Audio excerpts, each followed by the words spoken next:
everyone and welcome to today's class. In this lecture, we will learn about one of the most important and commonly used data structure in Python.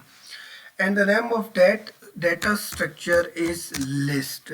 So basically आज हम लोग list के बारे में सीखने जा रहे हैं कि लिस्ट क्या होती है, लिस्ट को कब इस्तेमाल करते हैं और कुछ ऐसे इंपॉर्टेंट और पॉपुलर फंक्शंस जो कि हम लोग लिस्ट के साथ इस्तेमाल करने वाले हैं. सो बेसिकली स्टार्ट करते हैं लिस्ट से. लिस्ट क्या होती है, जैसे कि हमने वेरिएबल के अंदर देखा था. वेरिएबल दो तरह के होते हैं. एक वेरिएबल वो होते हैं जिनके अंदर आप लोग एक वक्त में एक वैल्यू को स्टोर कर सकते हैं, जबकि दूसरा जो वेरिएबल थे जिन्हें हम लोगों ने डेटा स्ट्रक्चर का भी नाम दिया था, ये वो वेरिएबल्स होते हैं जिनके अंदर आप लोग एक वक्त में मल्टीपल वैल्यूज़ को स्टोर कर सकते हैं. सो अगर मैं लिस्ट की डेफिनेशन आपके सामने प्रोनाउंस करूं तो वो कुछ इस तरह से होगी कि a list in Python is a collection of items that are ordered, unchangeable, means mutable and allow duplicate elements. Okay, now the thing is हम लोग एक लिस्ट को कैसे क्रिएट करते हैं पाइथन के अंदर. तो लिस्ट को क्रिएट करने का एक बड़ी आसान सा मेथड है, तरीका है, और वो ये कि लिस्ट को रिप्रेजेंट किया जाता है स्क्वायर ब्रैकेट से.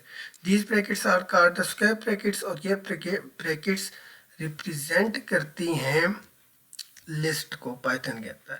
सो हम लोग एक बेसिक लिस्ट बनाने लगे हैं. तो लिस्ट को बनाने का तरीक़ेकार क्या होगा, आपने सबसे पहले वेरिएबल का नाम लिखना होगा. For example I right here the name of variable, can be anything. Variable का नाम कुछ भी हो सकता है, लेकिन रूल्स आपको पता होना चाहिए जो कि हमने क्लासेस में सीखा हुआ है, पढ़ा हुआ है रूल्स के बारे में. So if I right a simple NUBERS, that is the name of the variable. ठीक है. After that we use the assignment operator for storing the values. After that we will use the square brackets because हम लोग एक list बना रहे हैं और इस लिस्ट के अंदर हम लोग मल्टीपल वैल्यूज स्टोर करेंगे. For example I want to store 10, 20, 43, 1 etcetera. You can store any value. ठीक है, आप कोई भी वैल्यू स्टोर कर सकते हैं. So now my list is created. Same like that. For example, I created another list and I give the name of that list is, for example, fruits. And in this list I will write the name of the fruits. For example, apple. Okay. And cherry, etc. You can store more values. आप इसके अलावा और भी काफ़ी सारी values insert कर सकते हैं, स्टोर कर सकते हैं. Okay, for example next I create an another list, और उस लिस्ट के अंदर मैं दोनों चीज़ों को मिक्स करूंगा, जिसके अंदर नंबर्स भी होंगे और फ्रूट्स भी होंगे. So I will write here the name of variable is, for example, mixed. Assignment operator, अब इसके अंदर जो आपने लिस्ट के अंदर वैल्यू स्टोर करनी है, for example I store 1 and then hello and then for example 3.14, that is the float value. ठीक है, तो आप कोई भी वैल्यू स्टोर कर सकते हैं लिस्ट के अंदर. ओके, अब लिस्ट को एक्सेस करने का जो तरीक़ाकार है, ये हमने पहली भी क्लास के अंदर देखा था, वो ये कि इनके इंडेक्सेस होते हैं और ये इंडेक्स स्टार्ट होते हैं 0 से. ओके, फॉर एग्जांपल अगर आप लोग देखना चाहते हैं कि आपकी जो लिस्ट है नंबर्स, उसके अंदर कौन सी वैल्यूज़ मौजूद हैं, तो I will use the function and that is the print. हमें पता है प्रिंट का फंक्शन इस्तेमाल किया जाता है वैल्यू को शो करवाने के लिए स्क्रीन के ऊपर आउटपुट के लिए. And the name of the list, for example I right here numbers. Okay fine. When I will run this command, तो ये सामने आपके आउटपुट आ गई. नंबर्स के अंदर नंबर लिस्ट के अंदर जो भी वैल्यूज़ मौजूद थी ये आपके सामने इस साइड पे नज़र आ रही हैं, 10, 20, 43, 1.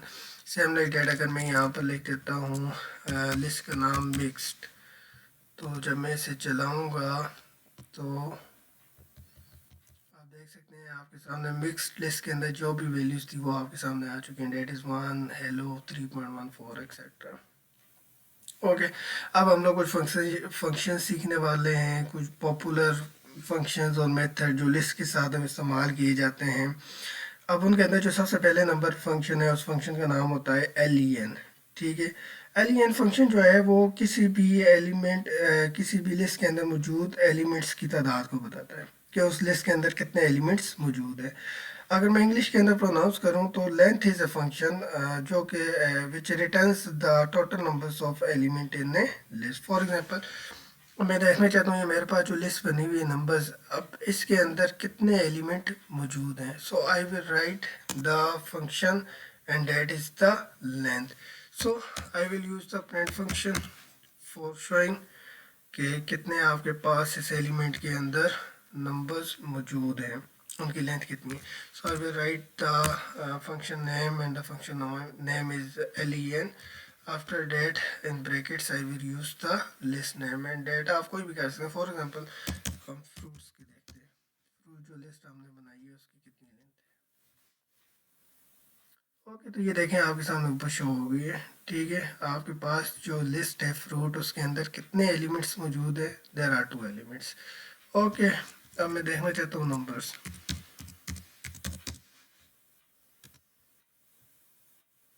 ओके, इसने मुझे बता दिया है कि नंबर्स के अंदर आपके पास 4 एलिमेंट्स मौजूद है, तो हम काउंट भी कर सकते हैं 1 2 3 4। तो एब्सोल्युटली राइट, हमारे पास 4 ही नंबर्स मौजूद है।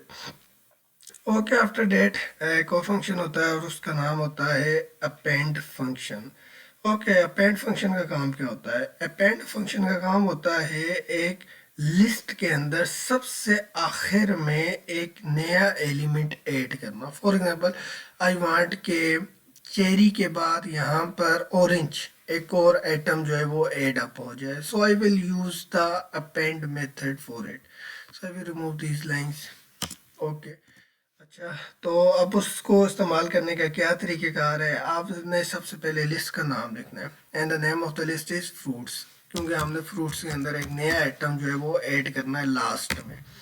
और उसके साथ हम लोगों ने डॉट यूज़ करना है। वाई? बिकॉज जब भी आप लोग कोई बिल्ट इन फंक्शन यूज़ करते हैं तो बिल्ट इन फंक्शन के लिए लाजिम होता है कि आपने साथ में एक डॉट की सिंबल यूज़ करनी है। Okay, after that I will write the append function bracket starting ending और सिंगल इन्वर्टेड कामा के अंदर आपने जो भी अपना एलिमेंट ऐड करना है। फॉर एग्जांपल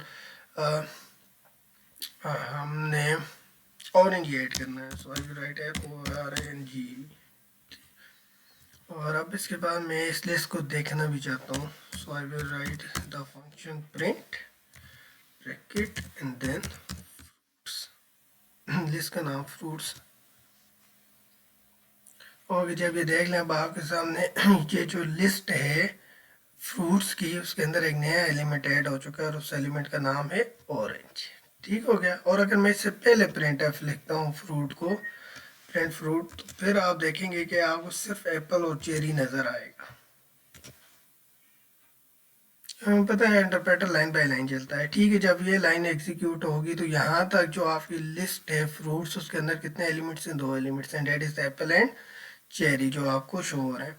लेकिन जो ही आप लोग जब नए अपेंड फंक्शन का यूज़ करेंगे, अपेंड के बाद जब आप दोबारा अपेंड का फंक्शन यूज़ करेंगे तो ऑब्वियसली ये जो लिस्ट है इसके अंदर एक मज़ीद आइटम जो है वो एड अप हो जाएगा and the name of fruit is orange, जो कि हमने ये ऊपर बताया हुआ है, मेंशन किया हुआ है। ठीक है, तो ये आउटपुट दोनों की आपके सामने मौजूद देख सकते हैं।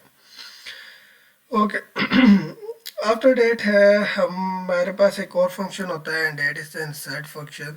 एक्चुअली अपेंड क्या काम करता है? अपेंड कोई भी एक नए एलिमेंट को लिस्ट के आखिर में डिस्प्ले करता है या स्टोर करता है। ठीक है, डिस्प्ले तो प्रिंट का काम है लेकिन स्टोर करना जो है वो लिस्ट का काम है। सो अपेंड किसी भी आइटम को लिस्ट के एंड के ऊपर स्टोर करता है। जबकि हमारे पास एक और फंक्शन होता है और उस फंक्शन का नाम होता है इंसर्ट फंक्शन। ये इंसर्ट फंक्शन की मदद से आप उस आइटम को किसी भी पोजीशन पर, किसी भी इंडेक्स पर स्टोर कर सकते हैं। फॉर एग्जांपल मैं चाहता हूँ कि आप ये देखें ना, जब आपने अपेंड का फंक्शन यूज़ किया था, ठीक है, तो ये जो ऑरेंज आपका आइटम था वो सबसे आखिर के अंदर जाके स्टोर हुआ था। ठीक है, लेकिन अब फॉर एग्जांपल मैं ये चाहता हूँ कि ऑरेंज जो है वो लिस्ट की जो सबसे स्टार्टिंग पॉइंट है, एप्पल से पहले जो है वो ऑरेंज आपको नज़र आए। ठीक है, एप्पल से पहले जाके ऑरेंज स्टोर हो, तो उसके लिए अब मैं यूज़ करूँगा इनसाइड का function. So I will write here simply fruit dot inside, fruit dot inside. ठीक है। अब यहाँ पर आप दो वैल्यू देनी होंगी, ठीक है, एक तो इंडेक्स भी देना होगा और साथ में वैल्यू देनी होगी। ओके, अब इंडेक्स हमें पता है इंडेक्स 0 से स्टार्ट होता है, मींस एप्पल मेमोरी के अंदर 1 इंडेक्स पे, सॉरी 0 इंडेक्स पे और चेरी 1 इंडेक्स पे मौजूद है। अब मैं क्या चाहता हूँ, एप्पल की जगह ऑरेंज आए, ऑरेंज के बाद एप्पल आए और उसके बाद चेरी आए। तो ऑरेंज की जो पोजीशन बनेगी that will be the 0 index, ठीक है, 0 कॉमा और साथ में वैल्यू। अब मैं जब इस कोड को चलाऊंगा तो ऑरेंज सबसे पहले आएगा 0 इंडेक्स पे, उसके बाद एप्पल, उसके बाद चेरी। लेट्स सी, तो ये आप देख सकते हैं ऑरेंज सबसे पहले पोजीशन पे आ गया 0 इंडेक्स पे, Apple and cherry. For example इसी तरह मैं चाहता हूँ कि ऑरेंज जो है वो फर्स्ट इंडेक्स पे है। फर्स्ट इंडेक्स से क्या मतलब है, एप्पल 0 पे, चेरी फर्स्ट पे, तो चेरी सेकंड पे चला जाएगा, ऑरेंज फर्स्ट पे आ जाएगा। लेट्स सी,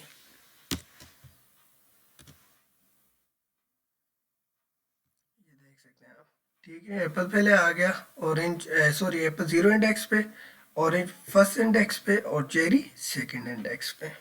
क्लियर है क्लास यहाँ तक? ओके, इसी तरह आपने अगर लिस्ट में से किसी एक एलिमेंट को, स्पेसिफिक एलिमेंट को रिमूव करना हो तो उसके लिए आपने यूज करना है रिमूव का एलिमेंट, ठीक है। फॉर एग्जांपल हमारे पास ये ऊपर लिस्ट मौजूद है नंबर्स वाली।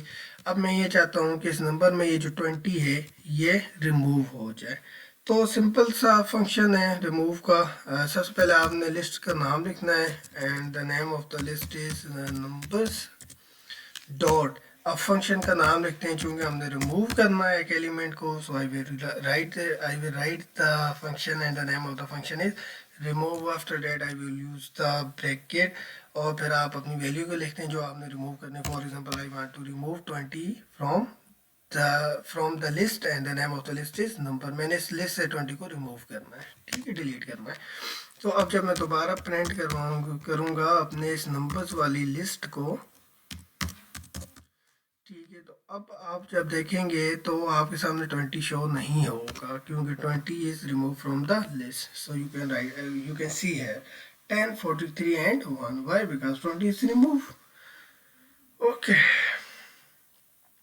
अच्छा, इसी तरह अगर आप लोग एक डिसऑर्डर एरे को, सॉरी डिसऑर्डर लिस्ट को एक सॉर्टिंग एरे में कन्वर्ट करना चाहते हैं, सॉर्टिंग लिस्ट में कन्वर्ट करना चाहते हैं, तो उसके लिए आपने सिंपल सॉर्ट का फंक्शन यूज़ करना है। फॉर एग्जांपल अगर if I want to write here sort function, so जब मैं इसे एग्जीक्यूट करूँगा तो 1 सबसे पहले आ जाएगा, उसके बाद 10, उसके बाद 20 और उसके बाद 43। लिस्ट विल बी सॉर्टेड, ठीक है, लिस्ट क्या हो जाएगी, सॉर्टेड हो जाएगी। For example if I write here 9, ठीक है, तो ये नंबर्स को एक ऑर्गेनाइज वे में एक सीक्वेंस के अंदर स्टोर कर देगा। इसी तरह अगर आप नंबर्स को रिवर्स में रखना चाहते हैं तो simply write the function and the name of the function is reverse, ठीक है, नंबर्स रिवर्स ऑर्डर में हो जाएंगे, ठीक है, 1, 43, 9 और 10, ठीक है। आप देख सकते हैं जो 1 है वो सबसे पहले जा चुका है, 43 सेकंड पे जा चुका है, 9 थर्ड पे जा चुका है और 10 फोर्थ पे जा चुका है। सिंपली रिवर्स हो जाएगी। ओके, इसी तरह आप देखना चाहते हैं अगर कोई वैल्यूज रिपीट हो रही हैं तो आप वो देखना चाहते हैं कि वो वैल्यू कितनी दफ़ा रिपीट हो रही है, ठीक है, तो उसके लिए आपने काउंट का फंक्शन यूज़ करना है, ठीक है। So I will simply write here print और उसके साथ मैं फंक्शन यूज़ करूँगा। सबसे पहले लिस्ट का नाम लिखेंगे and list and the name of list is already mention there and that is numbers dot count. कौन सी वैल्यू को काउंट करना चाहते हैं, फॉर एग्जांपल 2 को, 2 इस लिस्ट में कितनी दफ़ा मौजूद है। ओके जी, 2 इज 2 टाइम देयर, ठीक है। For example I write here again 2, तो काउंट करके बता देगा 3 टाइम, ठीक है, काउंट जो है वो 3 टाइम मौजूद है। तो यही था बेटा आपका लेक्चर आज का, जिसके अंदर हमने लिस्ट को देखा है। लिस्ट क्या होती है, लिस्ट की मदद से आप मल्टीपल वैल्यूज़ को स्टोर कर सकते हैं, ठीक है। फिर उसके कोई फंक्शन हम लोगों ने देखे बने बनाए हुए function they, these are called the built in function, ठीक है, जो ऑलरेडी बने हुए हैं, आपने सिंपली उनका यूज़ करना है और यूज़ करने का तरीका और वो भी हमने प्रैक्टिकली देख लिया है। तो मैं भी आपको यही प्रेफर करूँगा कि अगर आपके पास लैपटॉप नहीं है, आपके पास घर में पीसी नहीं है, तो आप सेल फ़ोन की मदद ले सकते हैं। सेल फ़ोन से आप इस वेब एप्लीकेशन को ओपन कर रहे हैं replit.com, ठीक है।